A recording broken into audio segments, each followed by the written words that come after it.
Where were you last spring? Asleep. Didn't you read the books? Did you break your hoe?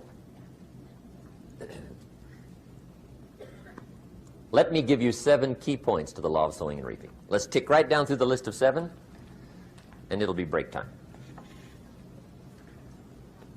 7 points to sowing and reaping. Here's part of the philosophy that really helped me to make some changes in life direction.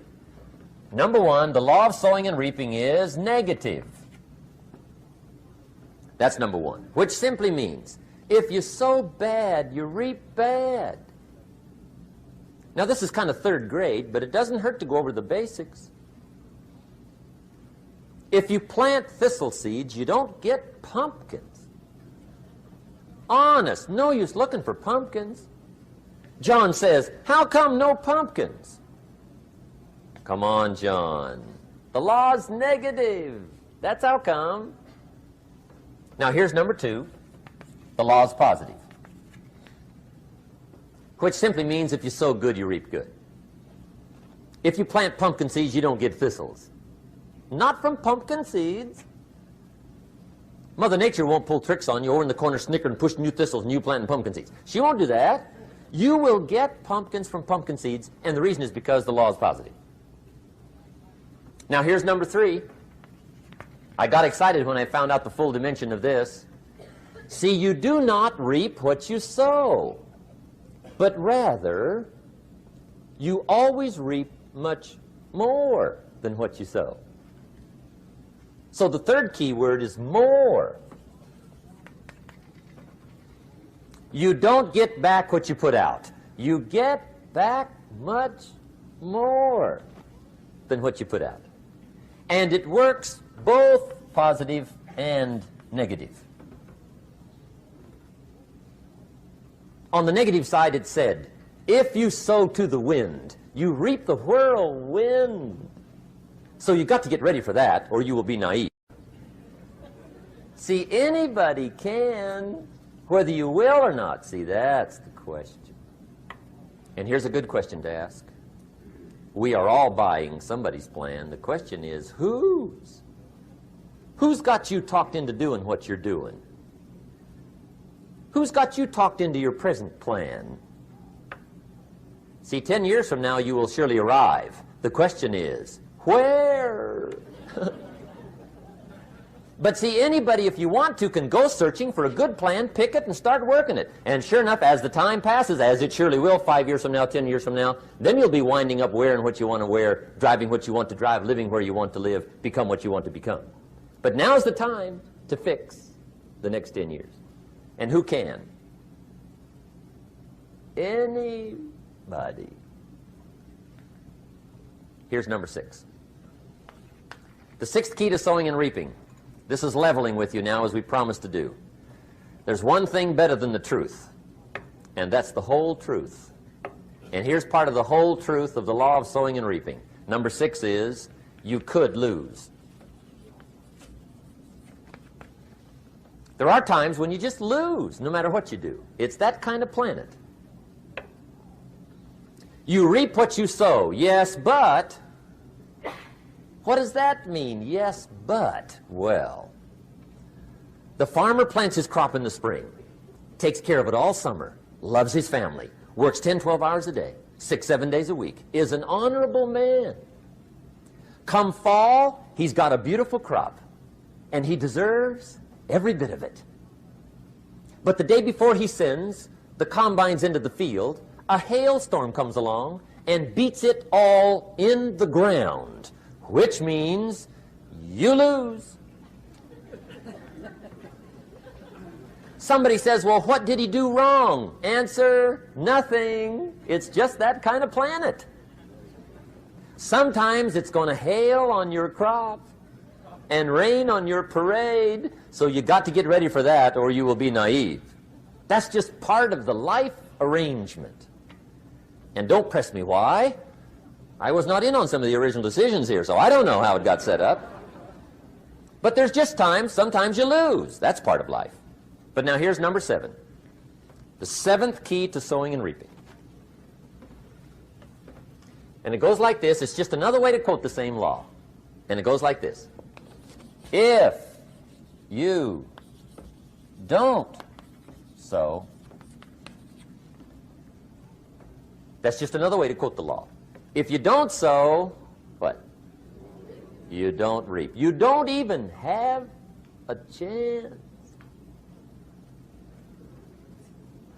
So if you looked at your game plan tomorrow, you might come to the quick conclusion, I got to get some sowing going. How true. Get you some sowing going. And remember, you've got plenty of time. You've got all the time there is. Some people spend enough TV time to make a fortune. The latest article on television watching in this country, according to the latest article, the average television is on in this country in every household 7 hours a day, called the Big Seven. I asked a guy one time what his TV cost. He said about $450. I said, you forgot to look at the price tag. He said, what do you mean? I knew he was a TV watcher. I said, that television costs you, in my opinion, at least $12,000 a year. To watch it, not to own it. Owning it's cheap. Watching it is what's expensive. And I said, hey, $12,000 a year is too much to pay to watch TV. That's too much. Pay a little, but not $12,000. And he's the guy that said, I hope pay TV never comes.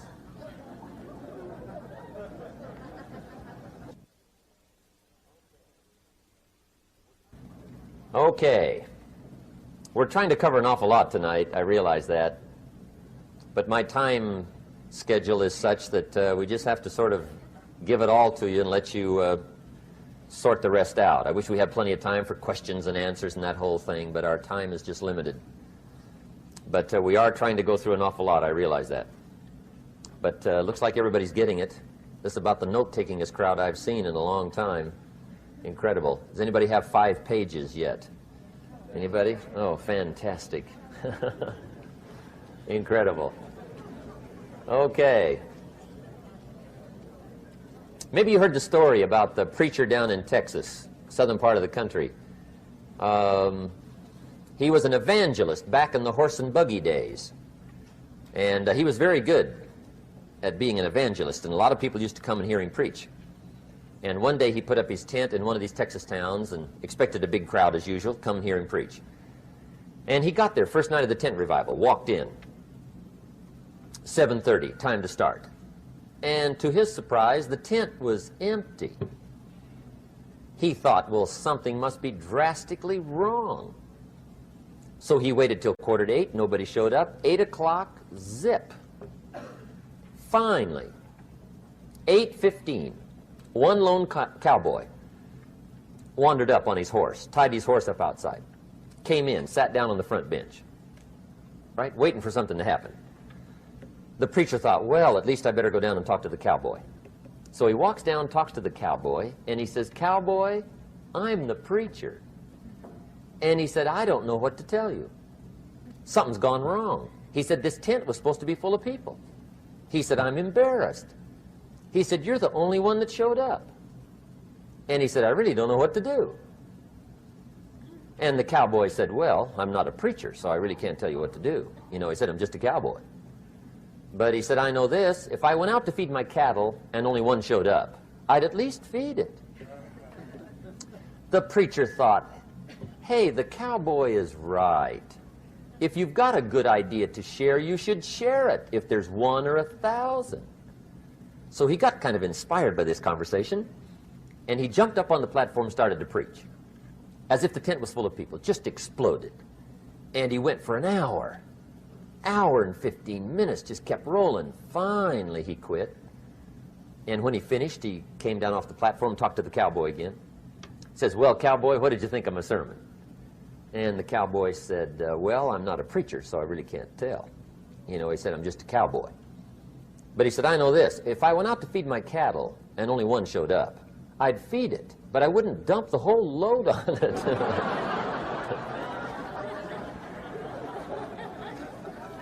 So anyway, if it seems like we're dumping the whole load tonight, I guess we are. But gosh, everybody's doing well. I'm having a good time. I appreciate the response here tonight.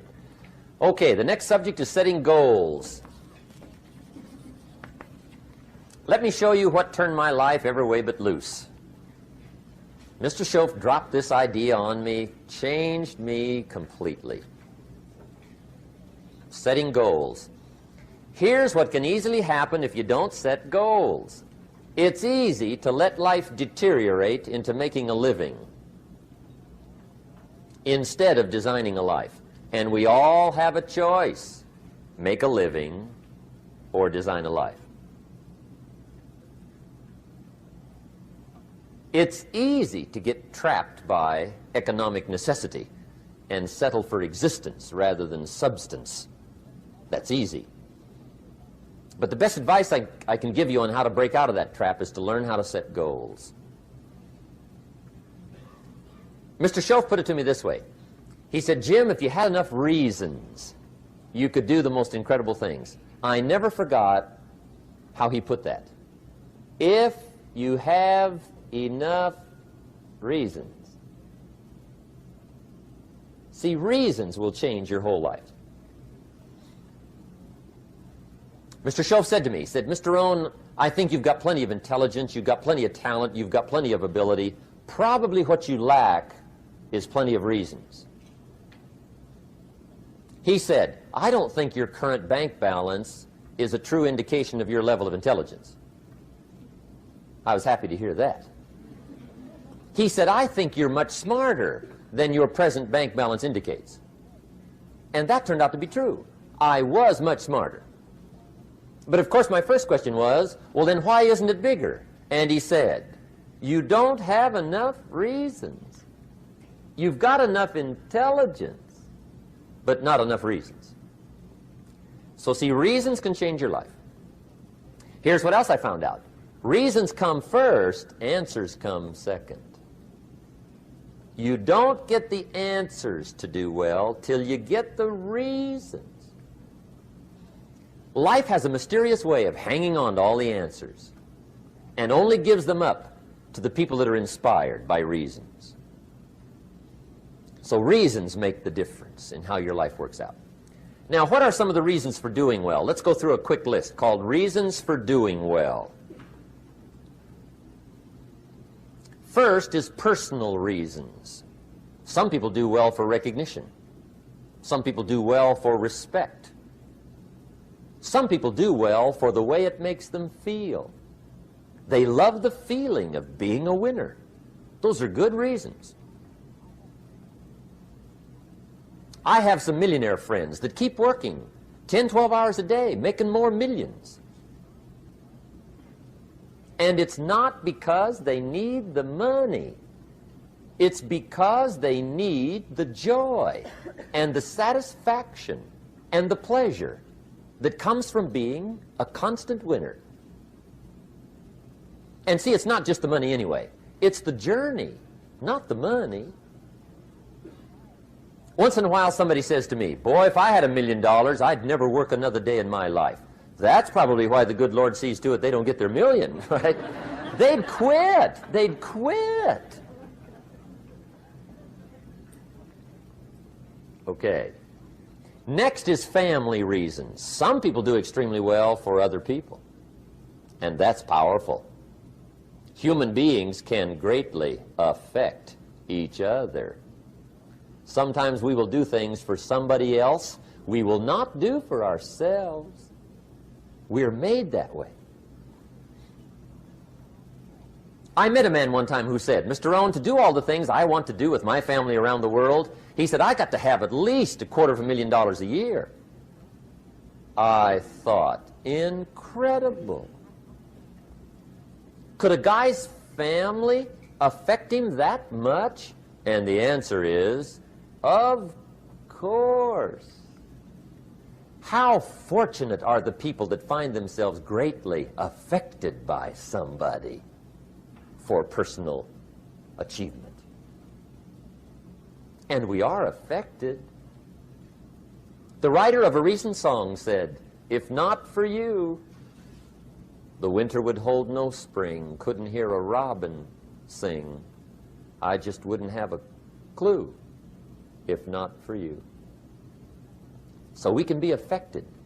That might be one of the most stimulating reasons to do well, finding somebody. When Andrew Carnegie died, the wee little Scotsman that built the big steel industry, when he died, they opened up his desk, and in one of the desk drawers, they found a slip of paper. On that piece of paper, Mr. Carnegie had written his goal for his life, and he wrote it when he was in his 20s. And on that piece of paper, it said, I'm going to spend the first half of my life accumulating money. I'm going to spend the last half of my life giving it all away. What a goal. He got so inspired by that goal that the first half of his life, he accumulated $450 million. And the last half of his life, he gave it all away. Good question tonight. What's got you turned on? What's got you bombed out of sight to get up early and stay up late and hit it all day? Next question. What's got you turned off? When I found the answers to those two questions, my life exploded into change. I finally found out what had me turned off, and I got that cured. And then I got me a long enough list of reasons to turn me on. And once the lights went on for me, age 25, they've never gone out. I've fallen out of the sky a few times, but I've never lost that drive to make something unique out of my life. See, reasons altered my whole life. Now, there's another list of reasons called nitty-gritty. Hard little reasons. Sometimes those little reasons are the most powerful reasons that can change your life. Sometimes it doesn't take much. I now carry several $100s in my money clip. It's only a few $100s, but it was one of those reasons turned my life around. Just before I met Mr. Schoaf, I heard a knock at the door. I go to the door, and there's a little girl standing there about this tall selling Girl Scout cookies. And she gave me one of the finest sales presentations I've ever heard. Special deal, several flavors, this whole package of stuff, $2. And with a big smile, she very politely asked me to buy. And I wanted to. Big problem. I'm broke. I don't have $2. And to this day, I can remember the pain and the embarrassment. I'm a father, I'm a husband, I've been to college, I'm working, I'm 25, I don't have $2. And I didn't want to tell her that for some reason. So I did what I thought was next best. I lied to her. I said, hey, look, I've already bought lots of Girl Scout cookies. I've still got plenty stacked in the house, which was not true. But it seemed to get me off the hook for the moment. She said, well, gosh, that's wonderful. Thank you very much. And she went away. When she left, I closed the door, and that was the day I said to myself, I don't want to live like this anymore. I've had it with lying, and I've had it with being broke. I'm never going to let this happen to me ever again. I promised that day I would work as hard as possible and would always carry plenty. It took me a little while, but now I do. It was one of those reasons. And I guess I carry plenty for two reasons. One is the way it makes me feel, but also in case I bump into another Girl Scout selling cookies. Right? I'm ready.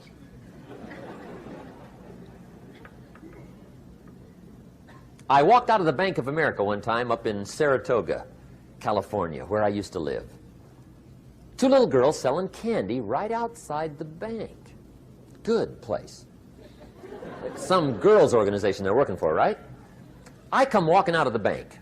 This first little girl walks up to me. She said, mister, would you like to buy some candy? I said, I probably would. What kind is it? She said, it's almond roca. I said, my gosh, that's my favorite. She said, wonderful. I said, how much is it? She said, it's just $2. I thought, incredible. I said, how many boxes of that candy have you got? She said, 5. And her little friend was standing there. She was selling candy too. I said, how many boxes have you got? She said, I've got 4. I said, that's 9. I'll take them all. They said, really? I said, yeah, it's my favorite. I've got some friends. I'll pass them around. They got so excited, put all this candy together. I reached in my pocket and gave them the $18. When I've got the candy and they've got the money, that first little girl looks up at me. She says, Mister, you are really something. How about that? Can you imagine only spending $18 and have somebody look at you in the face and say, you are really something? Now you know why I carry heavy, right? I'm not going to miss anymore. It was just one of those reasons. Helped to change my life. One of my nitty-gritty reasons was budget finance. Budget finance used to grind my soul. Way back in those early days, I had fallen for one of those consolidation loans, where you take all your little hard-to-pay bills, put them into one big impossible-to-pay bill, right?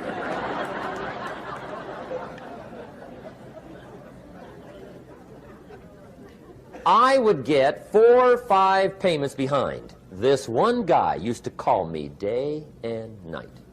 I don't think they're allowed to do that anymore. Harassed me. Threatened to run me in front of the judge. Threatened to ruin my credit. Threatened to embarrass my family. One day he said, we're going to come get your car, drag it rear end up down the street in front of your neighbors. The guy even called me a flake. And back in those days, I'm broke, I'm pitiful, there's nothing I can do about it. But I never forgot how the guy treated me.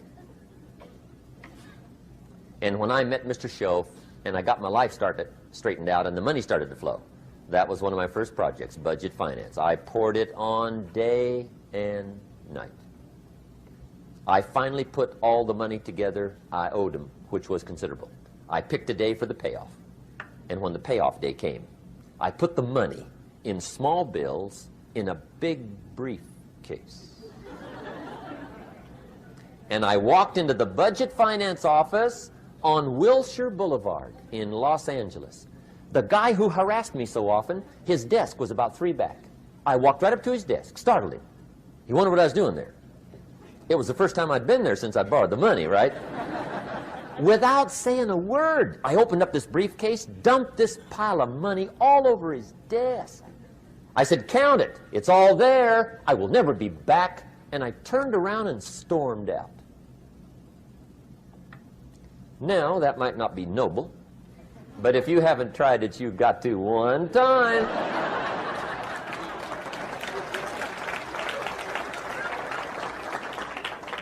It can be the day that turns your life around. All you need is a reason that turns you on.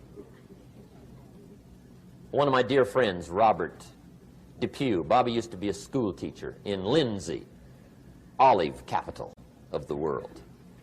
Bobby taught school several years, got a little weary teaching school.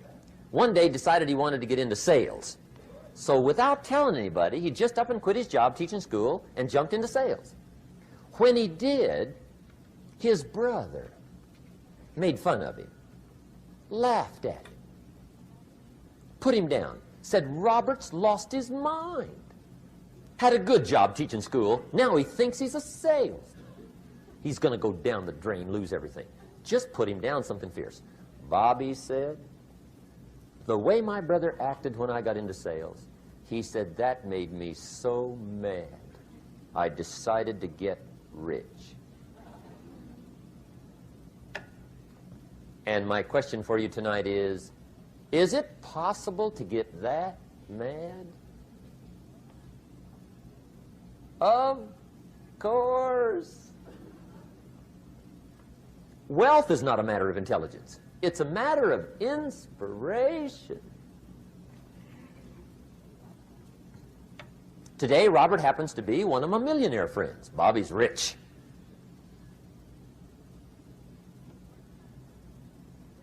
Frank Sinatra said one time, the best revenge is massive success.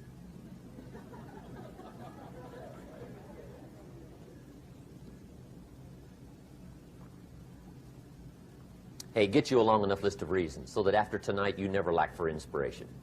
You might not have all the answers right away, but you can get the answers if you can get the reasons. Now, let me give you a little simple formula for goal setting. Okay? We take 2.5 hours on the weekend for the whole 10-year plan. We don't have time for that tonight. But let me get you started with a little simple formula Mr. Schoaf gave me. And maybe this will be helpful. First of all, I've divided goals into 2 parts. First is long range. Long range goals. That's your dreams. Your dreams for the next 3, 5, 10, 20, 30, 40 years. Actually, the rest of your life. Your dreams. You've got to keep dreaming. Ronald Reagan, president, said to the joint session of Congress a few weeks ago, the Republic is a dream. And if we don't keep dreaming, we will lose the Republic. Your better future is a dream for yourself and for your family. Where do you want to go? What do you want to do? What do you want to be? What do you want to see? You've got to dream dreams. There's a Bible phrase that says, without dreams and visions, people perish. You've got to have something to go for that inspires the heart and the soul. Dreams. From the children of Sanchez, it says, take the crumbs from starving soldiers, they won't die. Take the bread from hungry children, they won't cry. But without dreams, we all will die. You've got to dream. Don't lose your dreams for yourself, for your future, for your family. The dreams of love and enterprise and travel and doing things, becoming something unique on your journey here. Don't lose your dreams. Do some dreaming. That's long-range goals. You've got to have those. So that's number 1. Here's the second part of goals, short range. Short-range goals. That's your goals for tomorrow, this week, this month, this year, the immediate future. We call these confidence builders. Because if you set up something short-range, go for it, get it, latch onto it, work hard, accomplish it. That starts building your strong feelings to go for your dreams.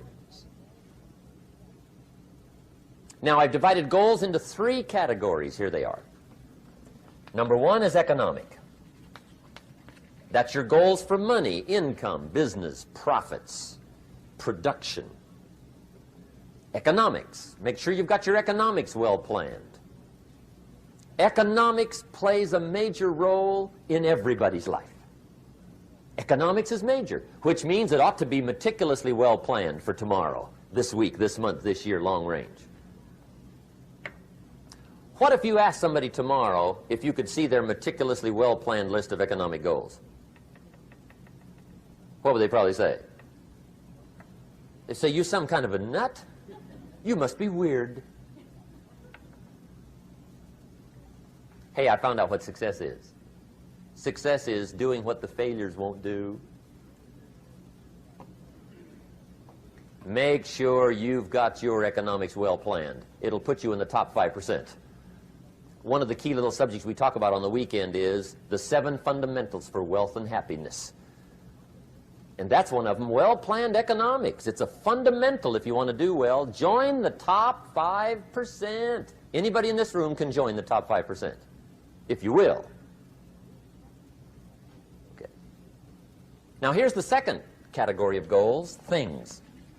Make a list of the things you want. And on my list of things, now I put everything. Little things as well as major things. Doesn't matter how small it is, it goes on my list. I used to just put major things, cars, homes. I don't do that anymore. I now load my list with everything. Everything. And the reason is, part of the fun of having a list is checking it off. That's it. Boy, at the end of the day, if you can go, got it, got it, got it, got it, got it, got it, whatever it is, right? You get into the habit. So load up your list, the things you want. Now, when you check off something major, celebrate. That's an important point to make.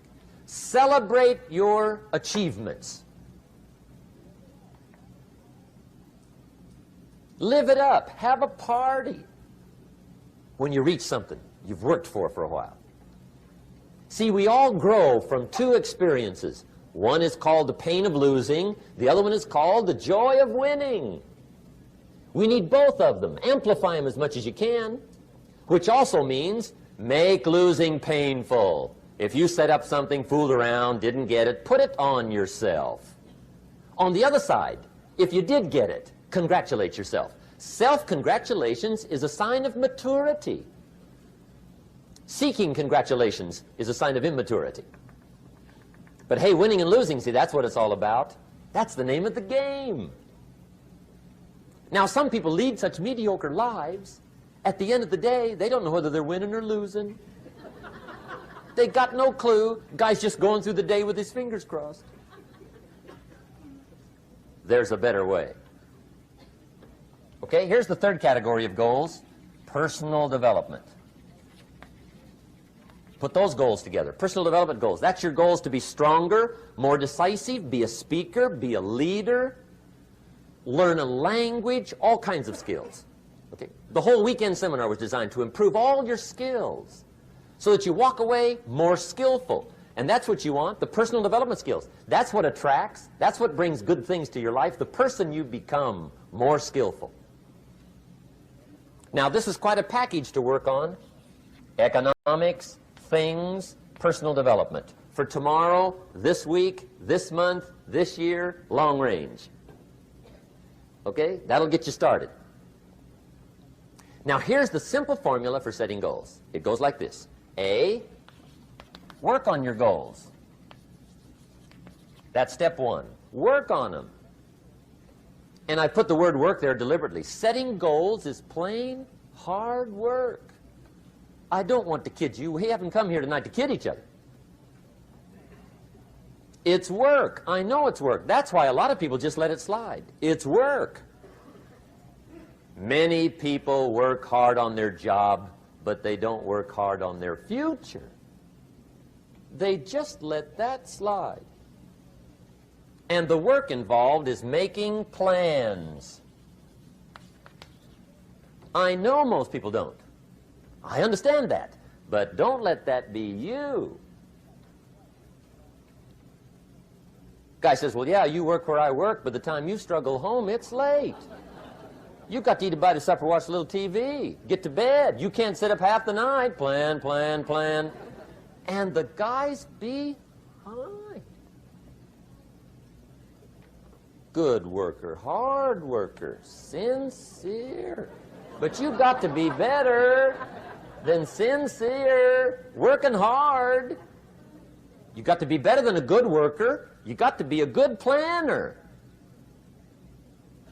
Somebody once wisely said, the people who fail to plan are planning to fail. Well said. So work on your goals. Here's step two. Write your goals down. That's so important. I teach my staff around the world, put your goals in your journal.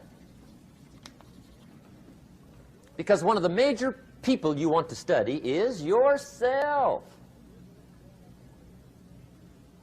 Say, here's the list of goals I put together 3 weeks ago. Here's the list of goals I put together 2 years ago. Here's some of the changes I made, rearrangement of my priorities. I scratched these off, I put these on, I've gotten these. Study your accomplishments, study what your desires are. Put them on paper, write them down. Here's another reason for writing your goals down. It shows you're serious about doing better. And to do better, you gotta get serious. You don't have to be grim, but you must be serious. Everybody hopes things will get better. Everybody hopes. Poor people hope. That ought to tell you something. It means the future does not get better by hope. It gets better by plan. I used to have the affliction called passive hope. It's an affliction. It's bad. Probably what's even worse than that is happy hope. Now that is really bad. That's bad. Happy hope. The guy's 50 and he's broke and he's still smiling. See, that's not good. So get serious about your goals. Put them on paper. Write them down. There's all kinds. His goals, her goals, their goals. Business goals, financial independence goals, family goals. I mean, there's so many things to work on this that if you don't get busy and work on it, sure enough, the time will pass. And sure enough, 5 years from now, you'll wind up where you don't want to be, wearing what you don't want to wear, driving what you don't want to drive, being what you don't want to be. Now's the time to fix it. Now, here's the third step to your goals. Check the size of your goals and the kinds of goals. How big they are, what kind they are, affects you. And here's one of the important phrases of the evening. Your goals are affecting you, whatever they are. Your goals affect your handshake. Your goals affect your attitude, personality. Your goals affect the way you walk, the way you talk, the way you dress. All day long, we're being affected by our goals. Now, some people have goals, but they have such lousy goals. The effect is bad. I asked a guy one time, what are your goals for this month? The guy said, look, if I could just scrape up enough money to pay these lousy bills. That was his goal. I'm not saying it isn't a goal. It's a goal, but it's such a lousy goal, the effect is bad. You don't jump out of bed on Monday morning and say, oh boy, another chance to go out and scrape up the money to pay my lousy bills. See, you don't do that. Usually you say, oh, not another Monday.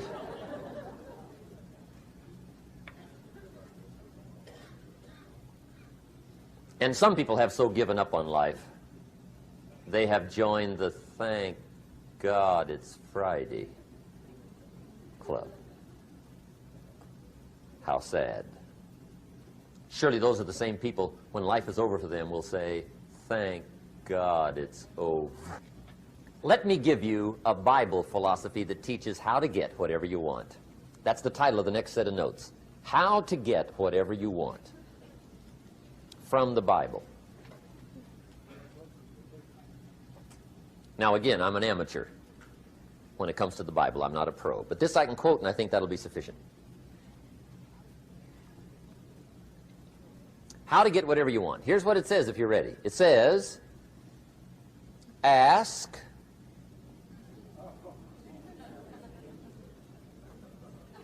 that's it. End of notes.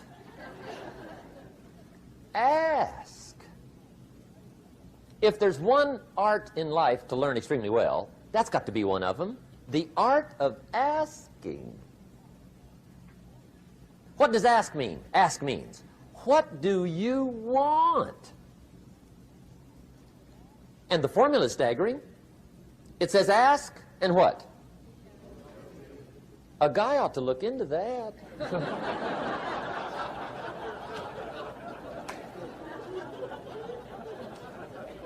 He says, yeah, but you work where I work, by the time you struggle home, it's late. You got to eat a bite of supper, watch a little TV, get to bed. You can't sit up half the night, ask, ask, ask. And the guys behind. See, you've got to be better than a good worker. You've got to be a good asker. Now, let me give you 3 key points on asking and receiving. This can do it. Number 1, asking is the beginning of receiving. Asking starts a unique process. mental and emotional. I don't even know how it works. All I know is it works. It's like pushing a button and all this machinery starts working. I don't know how. It just works. There's a lot of things you don't need to know how. Just work them. Some people are always studying the roots. Others are picking the fruit. I mean, it depends on what end of it you want in on. Asking is the beginning of receiving, so start the process. Here's number 2. Receiving is not the problem. Receiving is automatic. Now, if that's true, receiving is not the problem, what's the problem? Failure to ask might be one of your major problems. I don't know. Check it out. The guy says, oh, now I see it. I got up last year and hit it every day, but there's not a scrap of paper with my goals on it. Good worker, poor asker.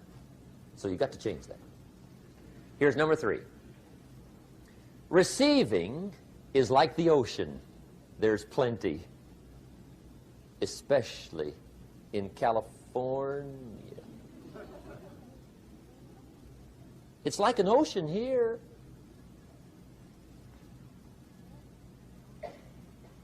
Success is not in short supply.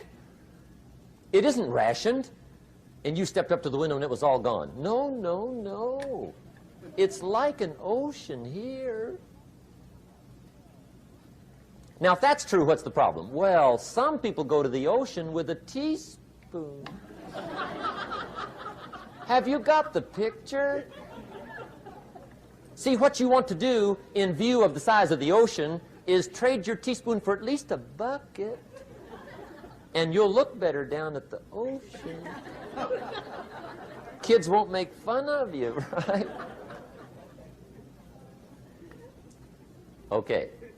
Now, there's 2 ways to ask, and we'll wrap up goal setting. 2 ways.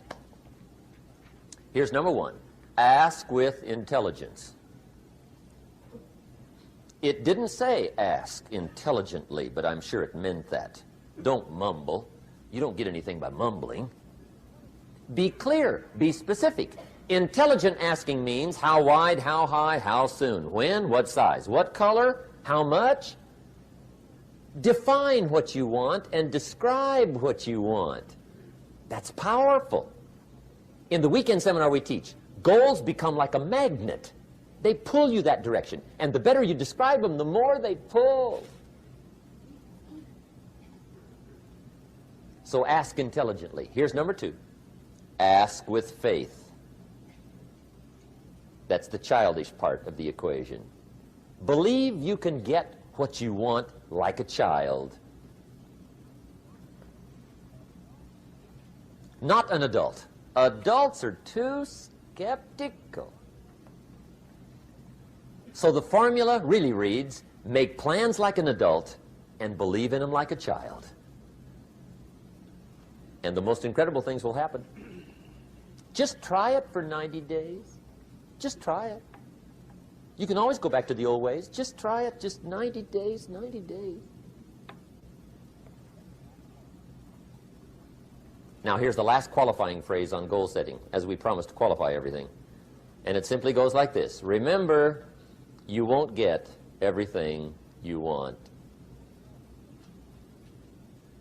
And we've already studied the reason for that. Simply, sometimes it hails on your crop and rains on your parade. It's that kind of planet. So you won't get everything you want, but if you will work this goal-setting formula, you can get plenty for wealth and happiness. Okay, that's goal setting. We use it around the world. We recommend it. Now, maybe it won't work as well for you as it has for me. I don't know. Maybe not. But what if it did? You got to try. Okay. Here's the last subject, the day that turns your life around. Let me just quickly give you a list of 4 emotions that can change your life in one day. Emotions are powerful.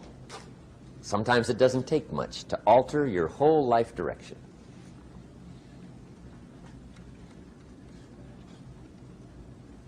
Okay, here they are. Number one, disgust. Powerful emotion. Disgust says, I have had it. See, that could be the day. The day you can say, I've had it. And whether you've had it with something small or something major, the day you can say, I've had it, may not be the day it ends, but the day it begins. That's what I said when that little Girl Scout left my door when I'm 25. I give her the big lie, she leaves, I say, I don't want to live like this anymore. I've had it with lying and being broke. Powerful day. The man's finally had it with mediocrity. He's had it with being a loser. He's finally had it with those awful sick feelings inside, knowing his wife is at the grocery store looking at 2 cans of beans, one marked 37 cents, one marked 39 cents. And the guy sick inside knows his wife's going to buy the 37-cent can, and she doesn't even like the brand. Do you know why she's going to buy the 37-cent can? To save 2 cents. The guy sick inside finally says, I've had it. Being on my knees in the dust looking for pennies, we're not living like this anymore.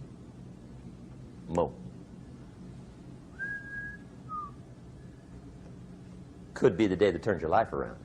The day you can say, I've had it. He walks into his closet and rips everything in it to shreds and says, I've worn this embarrassing stuff for the last time. And not only will I never wear it again, no one else will ever wear it again. Commit an act that says, I've had it. Powerful. Here's the next one. Decision. And decision making is powerful. And it's emotional. That's those knots in the pit of your stomach, right? Waking up in the middle of the night in a cold sweat, trying to decide. We sometimes call it inner civil war. What shall I do? Well, for progress, you must decide. The best advice I can give you came from a wealthy friend of mine who said, if it's easy, do it easy. If it's hard, do it hard. Just get it done. If you went home tonight and in the next few days cleaned up a whole list of decisions, that might furnish enough inspiration for the next 10 years. I found this out many times after you've decided. Getting on with it is easier than deciding. Sometimes decision is the toughest part.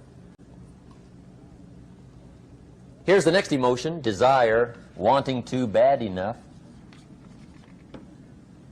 And I don't know how to tell you to want to. That's something you've got to come up with. There's 2 things I know about desire. Number 1, it comes from inside, not outside. You don't send off for it. Number 2, I know desire can be triggered by something. Who knows what it might be? Sometimes desire waits and sleeps for something to happen. Maybe it's a book, maybe it's a song, maybe it's a sermon, maybe it's a lecture, a seminar, maybe it's the conversation of a friend, a happening, an event. Who knows? The best advice I can give you is what I give my staff. It goes like this: welcome every human experience. You never know which one is going to turn it all on. Even the bad experiences. Sometimes from the bitterest experience comes the greatest awakening. So let down the barriers, take down the walls.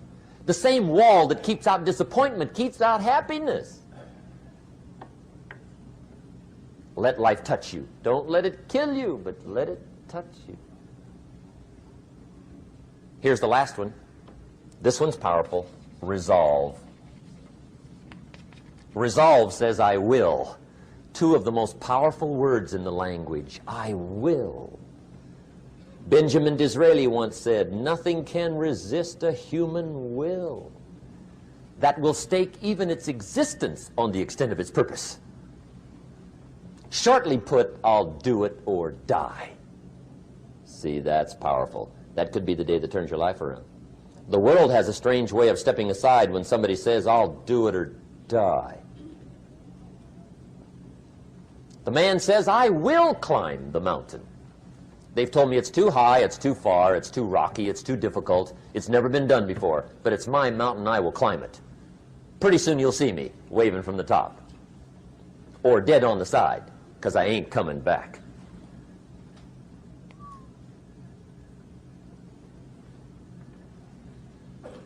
The best definition I ever got from the word resolve came from a little junior high girl in Foster City, California, up north.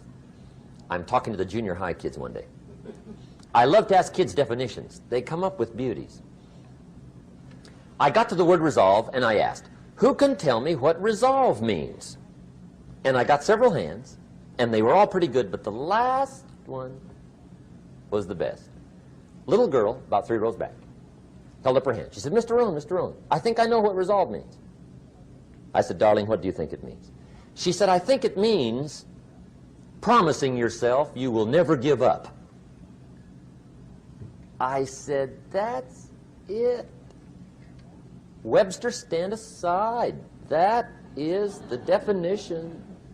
Promise yourself you will never give up." I asked the kids, how long should a baby try to learn how to walk? How long? How long would you give your average baby before you shut him off? How long?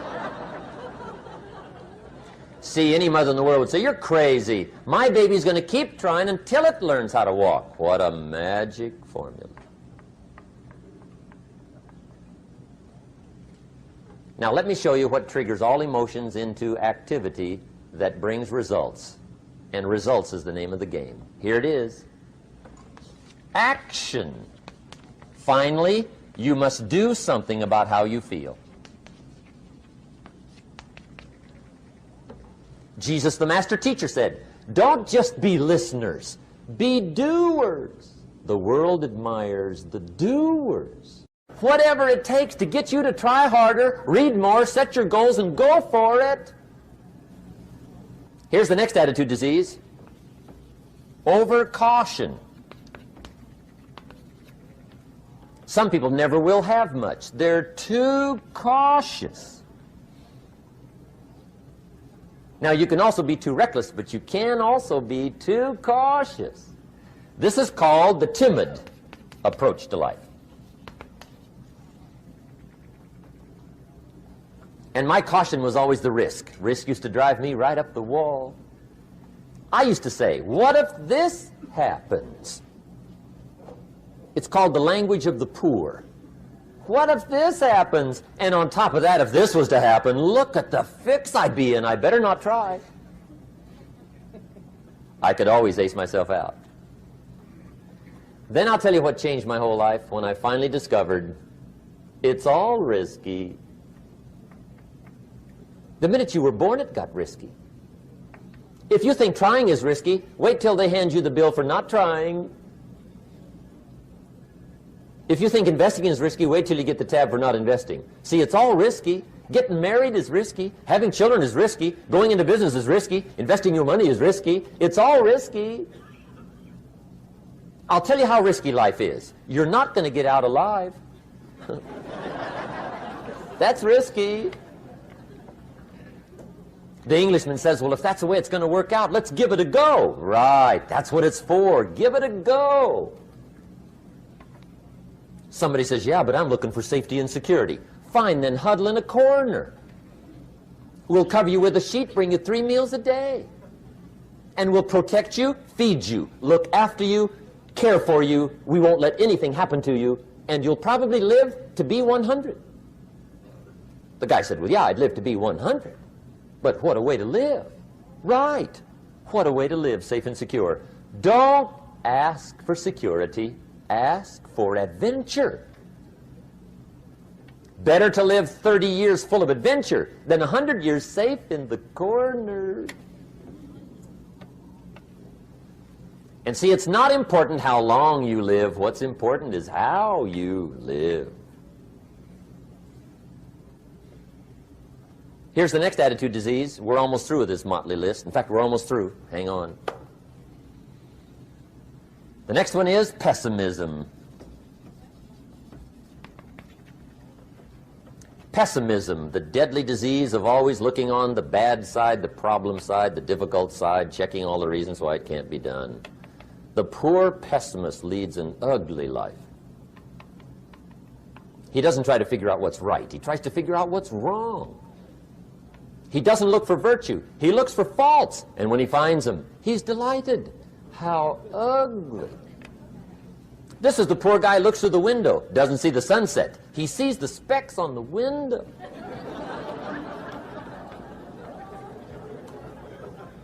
And this is the poor guy, right, who rushes up, takes such leave of his senses. This guy rushes up and he says, I've got 5 good reasons why it won't work. He's so dumb he doesn't know all he needs 1. He's got 5.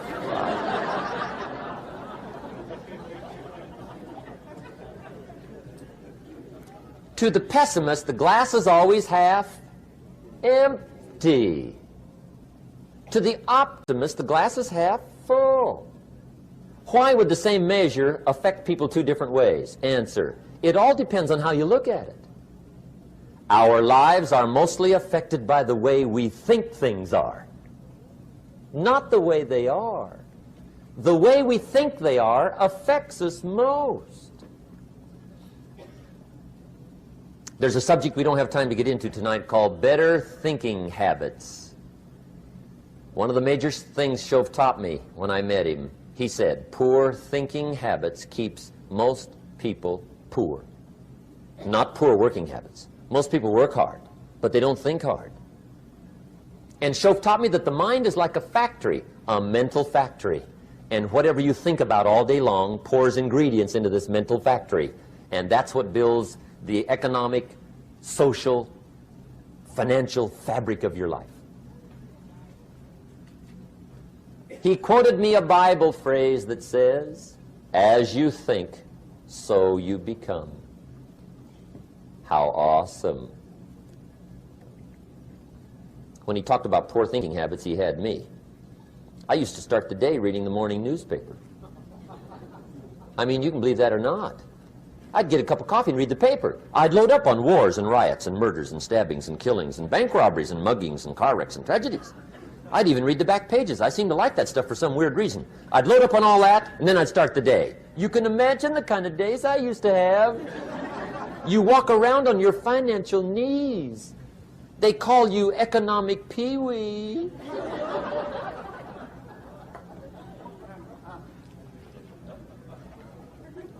The guy says, I want to be a great leader. Wonderful. The first thing we do is follow him to his house. When we get there, we walk in and check his library, number 1. Somebody says, well, why check his library? The reason is because what a man reads pours massive ingredients into his mental factory, and the fabric of his life is built from those ingredients. You would not believe what some people have got in their house to read. You would not believe. One of the best dressed up words I know for a lot of it is trash. Can you imagine dumping a barrel of trash into this mental factory every day and coming out with a rich, dynamic, positive life? It can't be done. You might as well try making a cake with cement. The kids back in Danbury, Connecticut, high school, they're asking me questions one day. I'm talking to the kids. Kids got good questions these days. One of them said to me, Mr. Rohn, how do you build the good life? I said, it's simple. It's not easy, but it's simple. Here's how you build anything. Select the right ingredients, keep out the wrong ingredients, and it starts with thought. Everything starts with thought. So you must be wise and careful what you think about, because that starts everything. You got to be wise and careful. I asked the kids, what would happen if somebody dropped sugar in my coffee? They said, well, you'd be okay. I said, what if somebody dropped strychnine in my coffee? They said, well, you'd be dead. I said, correct. Lesson 1. Life is both sugar and strychnine. You gotta be careful. I said, what if my worst enemy drops in the sugar? They said, will you be okay? I said, what if my best friend, even by accident, drops in the strychnine? They said, well, you'd be dead. I said, correct. Lesson 2, watch your coffee.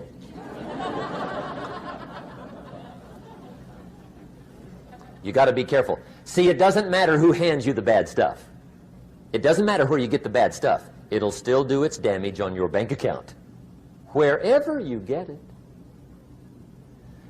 Mr. Schoaf gave me one of the greatest phrases when I first met him when he said, Jim, every day stand guard at the door of your mind. How important. Stand guard at the door of your mind. And you decide what goes into your mental factory. Don't let anybody just dump anything they want to in your mental factory, because you've got to live with the results. Okay, here's the last disease, and we're through with this list. In fact, we're almost through. Hang on. The last subject is very brief. The last disease, but this one is deadly. Engage in this one, indulge in it even slightly, and you might as well forget the future, because it's going to forget you. Complaining, crying, whining, griping, a Bible word called murmuring. See, that'll ace your future.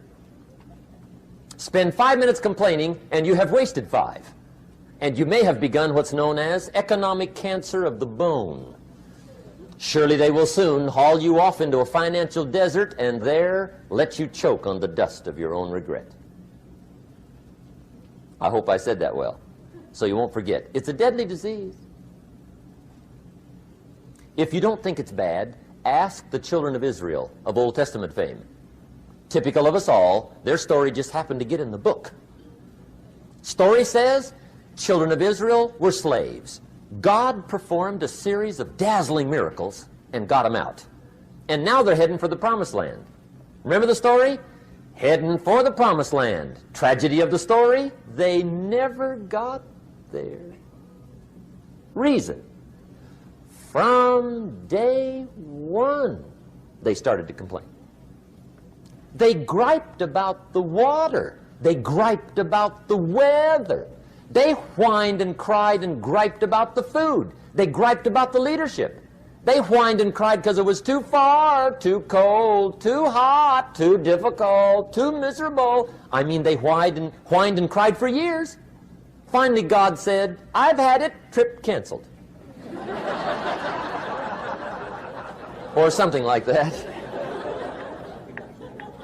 The story says they died in the desert, never got to the promised land. Which I think means 2 things. Indulge in this long enough, you get your future canceled. And I guess it also means even God himself can only take so much.